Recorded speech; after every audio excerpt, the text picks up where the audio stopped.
Sunshine, palm trees, and screaming V6s. Welcome to Formula One in Miami, where the cars make more noise than Ocean Drive on a Friday night.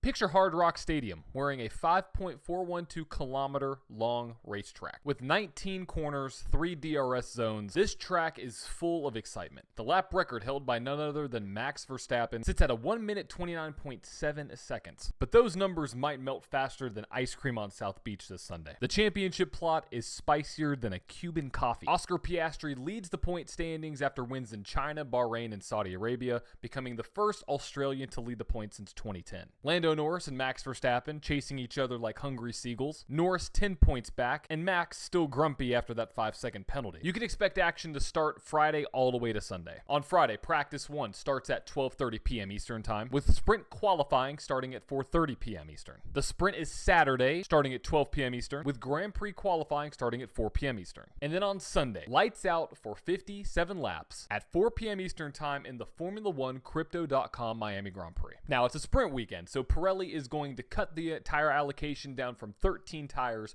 down to 12. Each driver gets 2 white-walled C2 hard tires, 4 yellow-walled C3 tires, which are the mediums, and 6 red tires, which are the softs. Those are the C4s. Rain options are still on standby as well, because we're not even talking about the rainy weather yet, if there might be rain. F1 is dishing out 5 green-walled intermediate tires and 2 blue-walled wet weather tire sets for this weekend. Every set counts, especially if it's a wet weekend. So what does the forecast look like for this weekend's Miami Grand Prix? Mostly sunny, highs near the 80s every single day, but there's a chance of rain on Saturday and on Sunday, which could disrupt qualifying, the sprint, and the race. On Saturday, there's a 24% chance of rain throughout the day, and then on Sunday, there is a 53% chance of rain. But you know how it is. Florida can throw a pop-up shower in a matter of seconds, faster than you can say pina colada. With that being said, the wet weather tires or the intermediates will 100% come into play if there is rain. So what are some of the storylines that you need to know going into this weekend? Number 1, can Oscar Piastri pull off a three-peat? He won the last 2.